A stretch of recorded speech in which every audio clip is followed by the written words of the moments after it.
औज़ुबिल्लाहिमिनश्शैतानिर्रजीम बिस्मिल्लाहिर्रहमानिर्रहीम। अस्सलाम वालेकुम स्टूडेंट्स, मेरा नाम है वकास और आप देख रहे हैं सी साइंस ट्रेड्स का चैनल।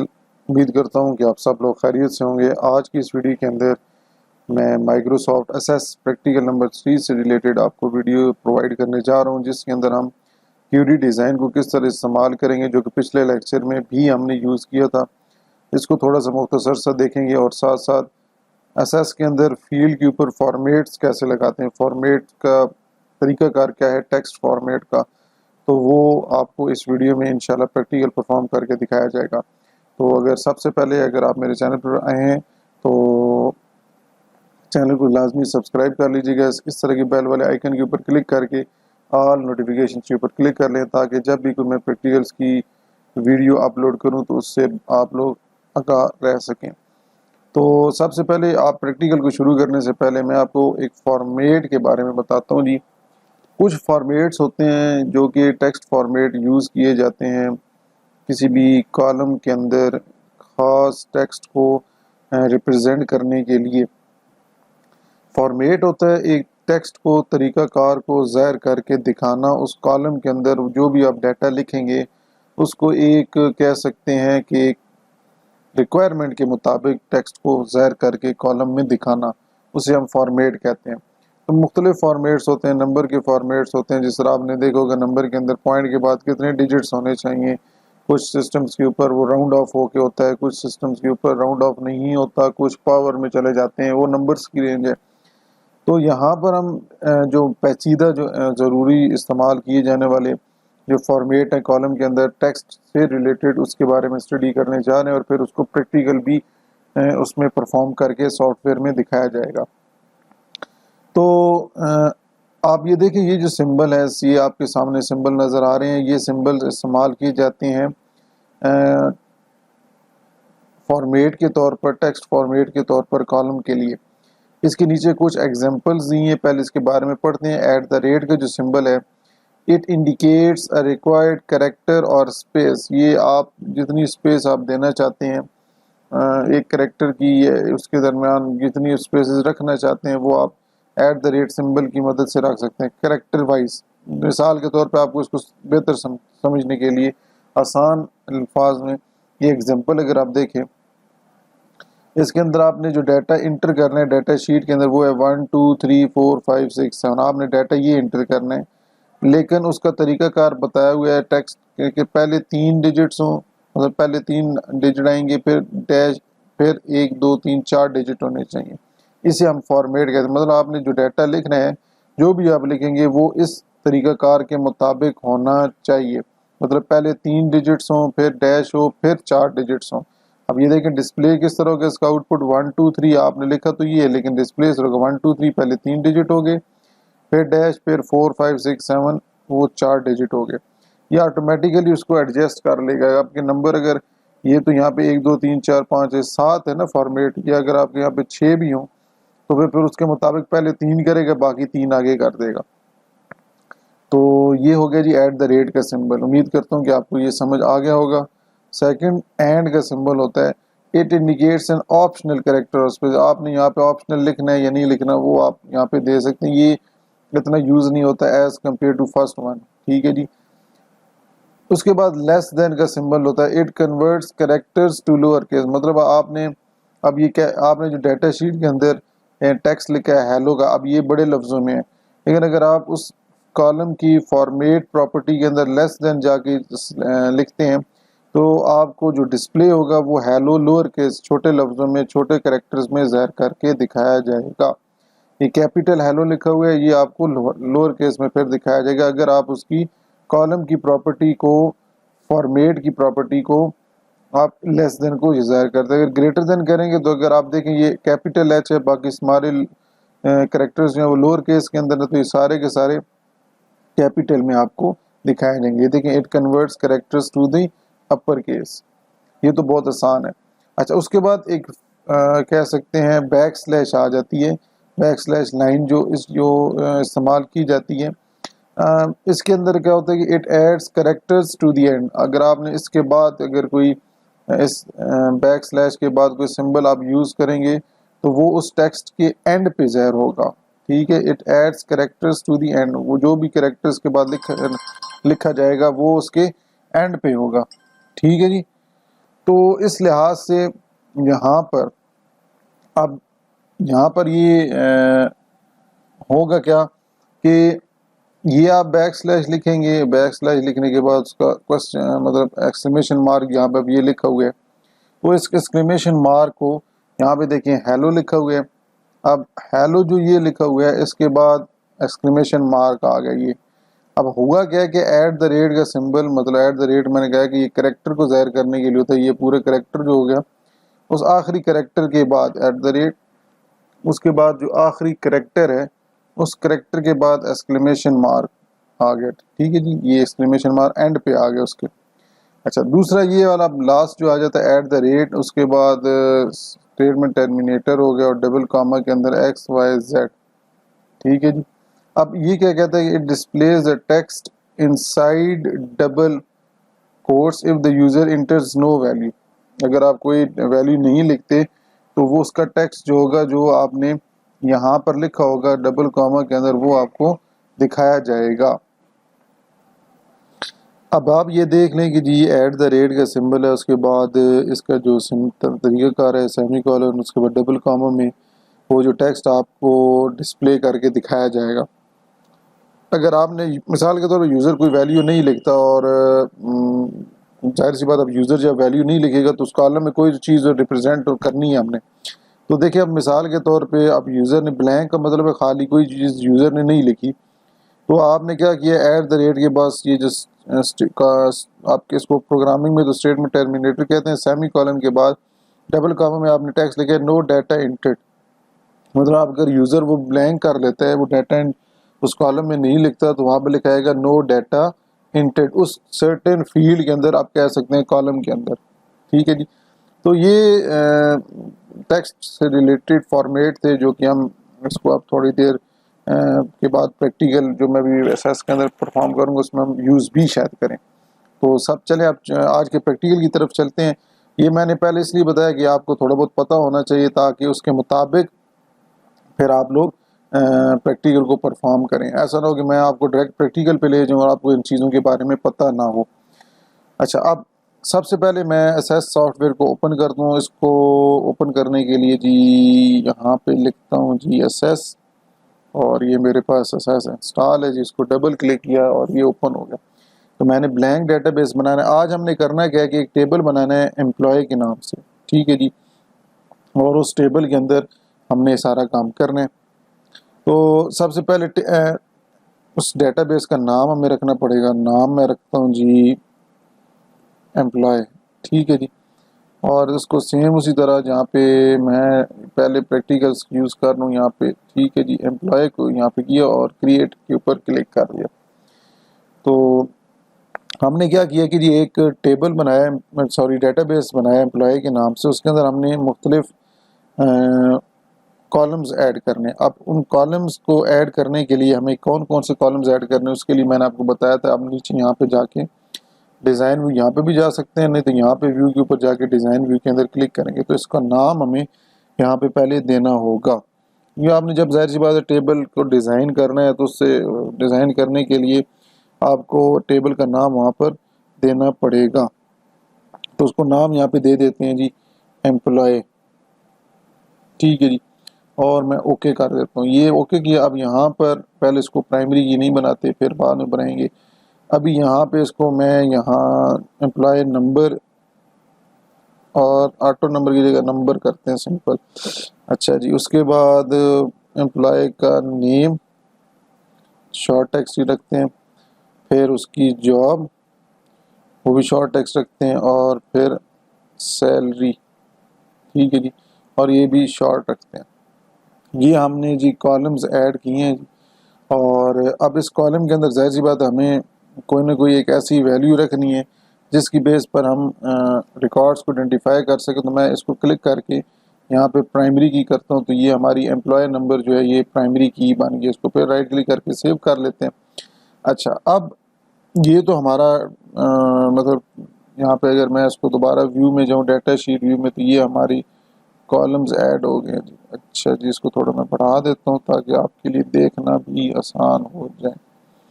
ठीक है जी, इसको आप दोबारा, अब ये हो गया, इसके अंदर वैल्यूज़ को नहीं इंटर की हम, तो लिहाजा इसके अंदर कुछ वैल्यूज़ को भी इंटर करते हैं ताकि फिर उसके ऊपर हम काम कर सकें।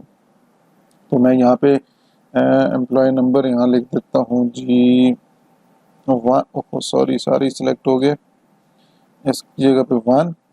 एम्प्लॉय नेम मैं लिख देता हूँ जी असद, और उसकी जॉब में कर लेते हैं जी एनालिस्ट, और उसकी सैलरी रख देते हैं 30,000। दूसरा नाम हम रखते हैं जी अहमद, इसकी जॉब हम रख देते हैं प्रोग्रामर, और इसकी पे रखते हैं 25,000। तीसरा रिकॉर्ड ऐड करते हैं और इसका नाम रखते हैं जी जमील, और सिक्योरिटी कार्ड इसकी कर लेते हैं जी, और इनकी रखते हैं जी 10,000, सॉरी बल्कि इसकी करते हैं जी 15,000, या बल्कि सिक्योरिटी गार्ड है तो 10,000 करते हैं, आप रैंडम भी दे सकते हैं। फिर एक और नाम ऐड करते हैं जी अली, और इनको दे देते हैं जी क्लर्क की जॉब, और इनके रखते हैं जी 15,000। ठीक है, और इसको राइट क्लिक करके मैं सेव कर लेता हूँ। अब हमारे पास ये वैल्यूज़ भी आ गई। ठीक है जी, अब इसको आप सेंटर में लाना चाहें तो ये आपकी अपनी मर्ज़ी है, मैं सेंटर में ले आता हूँ। ठीक है जी, और इसको भी सेंटर में और इसको भी सेंटर में ले आए। आप अपनी मर्ज़ी से चेंज करना चाहें तो ठीक है। अच्छा जी, अब हमने क्या किया कि जी डाटा शीट व्यू के अंदर हमने डाटा भी इंसर्ट कर लिया है, और अब हम क्यूरीज़ को यूज़ करेंगे। और क्यूरी को यूज़ करने के लिए आपको मैंने कहा था कि क्रिएट में जाएंगे, और क्रिएट में जाने के बाद आपने क्यूरी डिज़ाइन के अंदर जाना है। अच्छा, अब सबसे पहले हमने क्यूरी बनानी क्या है, पहले तो हमें ये पता चलना चाहिए हमें करने क्या लगे। देखें मिसाल के, इसको तो ख़त्म करते हैं। अच्छा, तो देखें मैं कह रहा खाली नहीं आप छोड़ सकते, चले जी खाली नहीं छोड़ रहे हम, वैसे मैंने ज़ीरो लिख दिया, एम्प्टी नहीं रख सकते क्योंकि ये प्राइमरी की है। अब मैं चाहता हूँ कि जी इस कॉलम के अंदर जो जमील है, ठीक है जी, इस जो एंटिटी की मालूमात है, एम्प्लॉय कह सकते हैं एम्प्लॉय नेम जमील की, इसको हमने इसका रिकॉर्ड सर्च करना है जो on the base of queries, और उसका वो प्राइमरी की बेस पर। तो हम फिर क्या करेंगे, इसके लिए हम जाएंगे जी क्यूरी डिज़ाइन के अंदर। वो सेम प्रोसीजर आपने क्या करना है, टेबल को यहाँ पे ऐड करना है, टेबल को ऐड करने के बाद क्लोज किया। अच्छा, अब यहाँ पर आपने फील्ड ऐड कर सारी करनी है जी। एम्प्लॉय नंबर हो गया, उसके बाद एम्प्लॉय नंबर तो पहले भी हो गया जी, एम्प्लॉय नेम हो गया, फिर उसके बाद आपने ऐड करना है जी जॉब। तो मैं आपने सारा रिकॉर्ड देखना है ना, इसलिए। अच्छा, अब हमने क्यूरी किस पे लगानी है, एम्प्लॉय नंबर पे, तो मैं क्राइटेरिया पे आ जाऊँगा। आपने कोई भी कंडीशन लगानी तो क्राइटेरिया के अंदर आएंगे। ठीक है जी, और क्राइटेरिया के अंदर मैं लिखूँगा कि जी पहले मुझे देखना पड़ेगा इसका रिकॉर्ड किस पे जी 3। अगर 3 जो है एम्प्लॉय नंबर है वो आप मैंने सिर्फ लिखा है, उसकी रिकॉर्ड आपको दिखाया जाए। इसको आपने सेव करना है जी। सेव करने के लिए आपने लिखेंगे जी 3 रिलेटेड, मैं अपनी तरफ से वैसे नाम दे रहा हूँ। ठीक है जी, ताकि आपके लिए आसानी हो। अब ये देखें मैंने इसके ऊपर क्लिक किया तो मुझे सिर्फ वही रिकॉर्ड दिखाया जा रहा है जो एम्प्लॉय नंबर 3 का है, जमील सिक्योरिटी गार्ड 10,000। ठीक है जी, अब आपको पूरे टेबल के अंदर सारा सर्च करने की ज़रूरत नहीं। अगर आप इसको डबल क्लिक करेंगे तो जो 3 रोल नंबर एम्प्लॉय नंबर की जो आईडी होगी उसका पूरी डिटेल इंफॉर्मेशन आपके सामने सिर्फ सिंगल दिखाई जाएगी। ठीक है जी, तो ये तो डाटा हमने एम्प्लॉय नंबर के ऊपर यूज़ किया। ठीक है, तो एक तो ये आप इस तरह डाटा सेलेक्ट कर सकते हैं on the basis of employee number, आप क्राइटेरिया के अंदर यूज़ करके। अच्छा, अब यहाँ पर हम यही कंडीशन इसको ही उल्ट करते हैं कि इसके अंदर अब ये जो टेबल है इसमें जमील का जो 3 रिकॉर्ड है ये ना दिखाया जाए, बाकी सारे दिखाए जाए। ठीक है, मतलब ये जो रिकॉर्ड है ये वाली रो ये ना दिखाई जाए, जो हाईलाइटेड है बाकी सारे दिखाए जाए। तो इसके लिए फिर मैं जाता हूँ जी, अच्छा पहले वाली को क्लोज कर लेते हैं। दोबारा मैं जाता हूँ जी डिज़ाइन व्यू में नहीं जाना था, वापस चलते हैं जी, वापस आपने जाना जी क्रिएट के अंदर और क्यूरी डिज़ाइन के अंदर, फिर टेबल को ऐड करना है, क्लोज किया जी, फिर सारी मालूमात ऐड करेंगे और नेम भी ऐड किया जी, उसके बाद जॉब भी ऐड की और उसके बाद सैलरी भी ऐड की। अच्छा जी, अब हमने क्या करना है कि जी जो 3 वाला है वो नहीं दिखाया जाए, roll number sorry employee number. तो उसके लिए अब लेस देन ग्रेटर देन का सिंबल लिखेंगे क्राइटेरिया के अंदर। ये होता है not equal to, less than greater than SS के अंदर इसको कहते हैं नॉट इक्वल टू। ठीक है, ये एक वाइल्ड कार्ड सिंबल होता है जो कि हम यूज़ करते हैं इन searching for the result that does not match the criteria. ठीक है, जो मतलब आप उसके बराबर ना हो ये शामिल नहीं करना। लेस देन ग्रेटर देन आगे मैं 3 लिख देता हूँ। ठीक है जी, सिर्फ 3 लिख दिए और 3 लिखने के बाद इसको अब मैं यहाँ पे सेव कर लेता हूँ जी, और नॉट इंक्लूड 3 ओके करते हैं जी, ये ऐड हो गया जी। अब यहाँ पे देखते हैं क्लिक करके, ये देखें जी 1 2 4 आ गया। असद का नाम है जी, अहमद के, अली के, और 1 2 के बाद 4 एम्प्लॉय नंबर इसलिए है क्योंकि हमने क्राइटेरिया दिया था नॉट इक्वल टू 3, मतलब 3 का रिकॉर्ड हमें नहीं चाहिए। अगर सिर्फ 3 का देख रहे हैं तो उसके ऊपर हमने क्यूरी बनाई है, तो आपको ये सामने यहाँ पे दिखाया जा रहा है नॉट इंक्लूड 3 का मतलब वो शामिल नहीं है। ठीक है जी, ये तो आप इसको क्लोज कर लेते हैं, इसको भी क्लोज करते हैं। ठीक है जी, तो ये आप देख लें कि जी 2 हमने क्यूरीज की बेस पर, ये 2 क्यूरीज की बेस पर रिकॉर्ड सर्च किए हैं। अच्छा, अब अगला रिकॉर्ड जो है, सॉरी डाटा सेस बंद हो गया, वो क्लोज हो गया गलती से। चले मैं देखता हूँ किधर गया है, सेव हुआ होगा, सेव तो शायद हुआ होगा, मेरे हाथ प्रेस हो गया उसके ऊपर, क्रॉस के ऊपर, तो आई थिंक होगा, मौजूद होगा। चलिए इसको ओपन होने दें, तो जी मौजूद है। वो क्रॉस के ऊपर बटन को प्रेस कर दिया था गलती से, तो उस वजह से वो सॉफ्टवेयर बंद हो गया।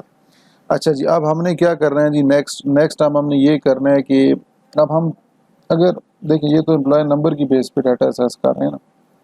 ठीक है जी, ये तो एम्प्लॉय नंबर की बेस पर असेस कर रहे हैं। अगर हम चाहते हैं कि जी हम सिर्फ जॉब की बेस पर असेस करना चाहें, मतलब अब मैं चाहता हूँ कि जी जो एनालिस्ट है इसकी बेस पर इसका पूरा रिकॉर्ड दिखाया जाए, तो फिर हम क्या करेंगे, फिर सेम वही तो तरीक़ाकार है, क्रिएट पे जाएंगे, क्यूरी डिज़ाइन में जाएंगे, टेबल को ऐड करेंगे, इसको क्लोज करने के बाद इसके अंदर हम सारी वैल्यूज़ लिखेंगे, एम्प्लॉय नंबर। अच्छा जी, एम्प्लॉय नंबर के बाद हो गया जी एम्प्लॉय नेम, उसके बाद ये ऊपर जो लिखे ना ये टेबल का नाम होता है, आगे एस्ट्रिक का मतलब है सारे रिकॉर्ड दिखाएं। अच्छा जी, उसके बाद जॉब हो गई और उसके बाद हमने सैलरी। ठीक है, सैलरी की स्पेलिंग मैंने गलत लिखी है इसको, तो खैर है ये लिख दिए। तो अब हमने कंडीशन यहाँ पे लगानी है जी कि एनालिस्ट से रिलेटेड जो है उसका सिर्फ रिकॉर्ड दिखाया जाए। ठीक है, सिर्फ एनालिस्ट। तो उसके लिए हम जो चीज़ यहाँ पे लिखने जा रहे हैं उसको हमने डबल कॉमा के अंदर यहाँ पे लिखना होगा, जो जॉब टाइप है। ठीक है, देखते हमारा यहाँ पे था कि जॉब, मतलब ये जॉब वाली जो है इसके अंदर ये क्राइटेरिया चलते जाएंगे, इधर जॉब के अंदर यहाँ पे हम लिख देंगे जी डबल कॉमा में एनालिस्ट। ठीक है जी, और इसको हम सेव कर लेंगे एनालिस्ट के नाम से, एनालिस्ट रिकॉर्ड। ठीक है जी, एनालिस्ट रिकॉर्ड ओके करते हैं और यहाँ पे क्लिक करते हैं। ये देखें जी, employee number 1, name Asad, job analyst और सैलरी 30,000, उनका पूरा रिकॉर्ड दिखा दिया गया है on the basis of analyst criteria. ठीक है जी, आप कह सकते हैं कि आप इसकी बेस पर भी किसी कॉलम की बेस को भी सिलेक्ट करके यूज़ कर सकते हैं। जिस तरह हमने एम्प्लॉय नंबर को यूज़ किया, आप एम्प्लॉय नेम को भी यूज़ कर सकते हैं, जॉब को भी यूज़ करके दिखा सकते हैं। अच्छा जी, अब ये तो आपका यहाँ पर हो गया इस तरह। अब हम ये चाहते हैं कि अब इस तरह की क्यूरी बनाए कि जिसके अंदर जो एम्प्लॉय के जो नाम है वो जिनके ए से शुरू होते हों, ठीक है, सिंपल ए से शुरू होते हों, सिर्फ उनका रिकॉर्ड दिखाए। तो फिर हम दोबारा जाते हैं क्रिएट और क्यूरी डिज़ाइन में ऐड कर दिया जी। उसके बाद हमने यहाँ पर एम्प्लॉय नंबर ऐड किया, उसके बाद यहाँ पर एम्प्लॉय का नेम ऐड किया, फिर यहाँ पे जॉब और यहाँ पे हमने सैलरी, ठीक है जी। अब हमने क्या करना है कि जी हमने एम्प्लॉय के नेम के ऊपर करना है, क्राइटेरिया लगाना है यहाँ पर कि जिनका नाम सिर्फ ए से शुरू होता हो। तो मैं लिखूँगा लाइक, ये आई के ई लाइक, आगे मैं यहाँ पर जो है सिंगल कॉमा में, ठीक है जी, सिंगल कॉमा में लिख दूंगा ए, और पहले देखना पड़ेगा कैपिटल में तो नहीं है, कैपिटल में है तो कैपिटल लिखते हैं ए, और उसके बाद मैं यहाँ पर एस्ट्रिक का सिंबल लगाऊंगा, फिर सिंगल कॉमा लिखते हैं, सिंगल कॉमा, सिंगल किधर गया है ये। अच्छा, इसको अब ज़रा सेव करते हैं और ओनली ए रिलेटेड, देखें जी आपके सामने सिर्फ वही रिकॉर्ड दिखाए गए हैं जिनका नाम ए से शुरू होता है, ठीक है।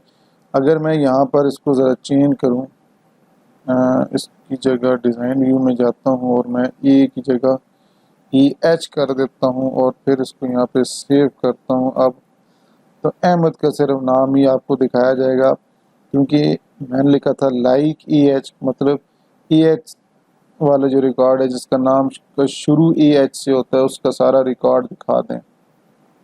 अगर मैं इसके अंदर कुछ चेंजिंग करता हूँ तो क्या होगा, फ़र्ज़ करें मैं यहाँ पे ये जो स्मॉल एस्ट्रिक का सिंबल है इसको हटाता हूँ तो कोई एरर तो नहीं आएगा, आएगा जी। इससे फिर रिकॉर्ड कोई नहीं दिखाया जाएगा, ठीक है जी।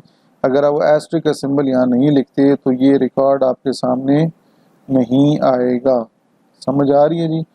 अब दोबारा मैं इसके अंदर डिज़ाइन व्यू में जाता हूँ तो यहाँ ई एच के बाद आपने शिफ्ट 8 की प्रेस करेंगे तो स्टार का सिंबल जिसे हम एस्ट्रिक भी पढ़ते हैं वो आ जाएगा। इसके ऊपर आप क्लिक करते हैं तो वो सारा रिकॉर्ड आपको उस खास एम्प्लॉय नंबर के ई एच की बेस पर दिखा दिया जाएगा। तो ये आपका रिकॉर्ड इसकी बेस पर दिखाया जा रहा है। आप मतलब एक ख़ास नाम के कुछ अल्फ़ाबेट्स को यूज़ करके भी टेक्स्ट को देख सकते हैं। तो ये आज का एक प्रैक्टिकल था। उम्मीद करता हूँ कि आपको ये प्रैक्टिकल जो है इसके अंदर ये कुछ चीज़ें समझ आई होंगी। अब आखिर में जाते जाते एक चीज़ जो कि आपको मैंने टेक्स्ट फील्ड फॉर्मेट के दिखाई थी जो कि इससे रिलेटेड ही है। अब इसमें मैंने आपको कहा था कि जी ये मिसाल के तौर पे एम्प्लॉय नेम है, ये कॉलम है, इसका ज़रा मैं डिज़ाइन व्यू में जाता हूँ तो अब ये एम्प्लॉय नेम जो है इसकी यहाँ पे नीचे ये प्रॉपर्टीज़ हैं हर फील्ड की। ये देखिए फील्ड की प्रॉपर्टीज़ होती हैं, इसमें ये फॉर्मेट के अंदर आप जाके यहाँ पर, ठीक है जी, इसके अंदर आप जाके यहाँ पे लिख सकते हैं वो जो फॉर्मेट आपको मैंने बताए थे। मिसाल के तौर पर मैं यहाँ पे लिखता हूँ जी 3A, बल्कि 2A और 2A, ऐसे मैंने ये लिखा है जी। अब इसको मैं यहाँ पे सेव करता हूँ, ठीक है जी, और मैं ज़रा जाता हूँ जी डाटा शीट व्यू में। ये देखें असद का जो नाम है वो ESAD, AS के बाद डैश आ गया और आगे AD आ गया। अब EH के बाद क्यों नहीं है, क्योंकि बहुत से स्टूडेंट कहते हैं सर आपने 2 डैश से पहले 2 रखे थे, डैश के बाद 2। तो डैश के बाद 2 रखने का मकसद था कि पहले ED जो 2 है ये होने चाहिए, उससे पहले 3 है तो कोई मसला नहीं है, आखिरी 2 होने चाहिए। अब यहाँ पे भी 2 हैं, यहाँ पे भी 2 हैं, ठीक है जी। तो ये आपका फॉर्मेट इस तरह होता है। जो मैंने आपको पहला फॉर्मेट यहाँ पे दिखाया था ये दिखा देते हैं जी, ये वाला जो पहला फॉर्मेट है, ठीक है, डाटा एंट्री वाला, ठीक है, जिसमें ये डाटा शीट एंट्री के बाद वाला। अच्छा, अब इसके बाद अगर मैं दोबारा इसको डिज़ाइन व्यू में लेके जाता हूँ, अब इसका फॉर्मेट यहाँ से इसको ख़त्म करते हैं। अच्छा, अगला क्या है? अगला था जी ये एंड वाला तो मैंने कहा देता ना, वही सेम मिलता जुलता है, लेस देन और ग्रेटर देन। अब यहाँ पर ज़रा दोबारा व्यू में जाएं, पहले इसको सेव करते हैं और डाटा शीट व्यू में जाएं। मिसाल के तौर पे ये जो जॉब है, ये सारे कुछ शुरू वाले कैपिटल लेटर्स हैं, बाकी लोअर केस हैं, इनको मैं सारों को कैपिटल करना चाहता हूँ, मतलब ये सारे कैपिटल यहाँ पे नज़र आएँ। उसके लिए मैं इसको इसी कॉलम को सेलेक्ट करके डिज़ाइन व्यू में जाता हूँ। ये मतलब ये था जॉब से रिलेटेड, तो फॉर्मेट के अंदर मैं यहाँ पे ग्रेटर देन का सिंबल लगा देता हूँ। सिर्फ ग्रेटर देन का सिंबल लगाने के बाद मैं दोबारा जाता हूँ जी डाटा शीट व्यू में। ये देखें जी, analyst, programmer, security guard, clerk, ये सारे कैपिटल लेटर्स में अब हो गए हैं।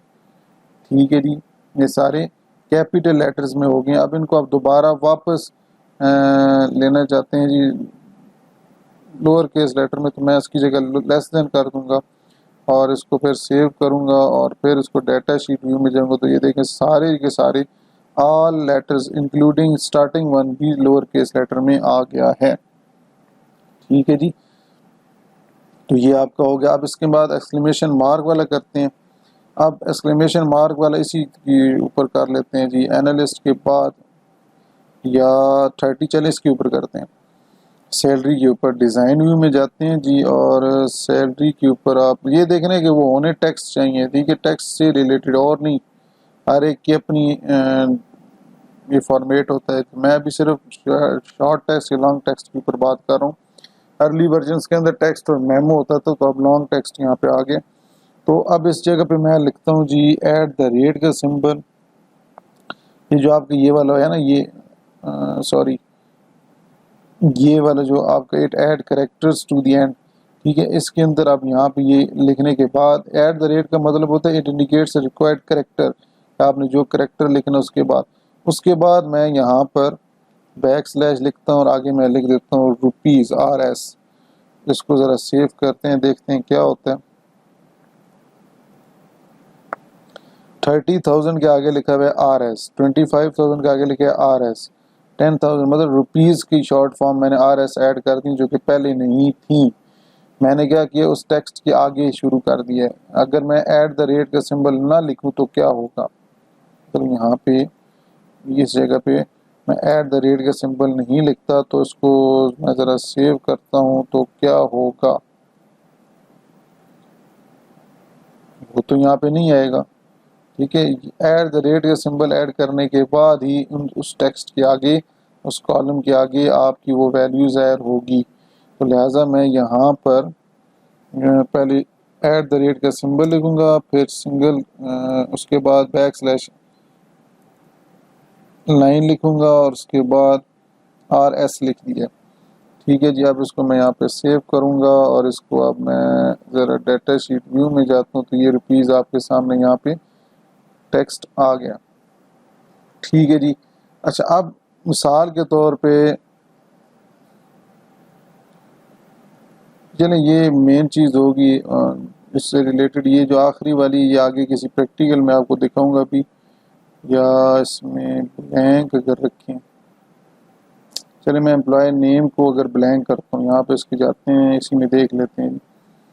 तो इसकी जगह ये एम्प्लॉय नेम पे जाते हैं जी, एम्प्लॉय नेम पे, और उसकी अब ये वाली इंफॉर्मेशन रखते हैं ऐट द रेट, उसके बाद मतलब इस तरह ऐट द रेट, उसके बाद स्टेटमेंट। ये आपने फॉर्मेट में जाना है और ये आप एम्प्लॉय नेम के लिए कर रहे हैं ऐट द रेट, और ये कर दिया। उसके बाद डबल कॉमा के अंदर आपने लिख दिया नॉट इंक्लूडेड।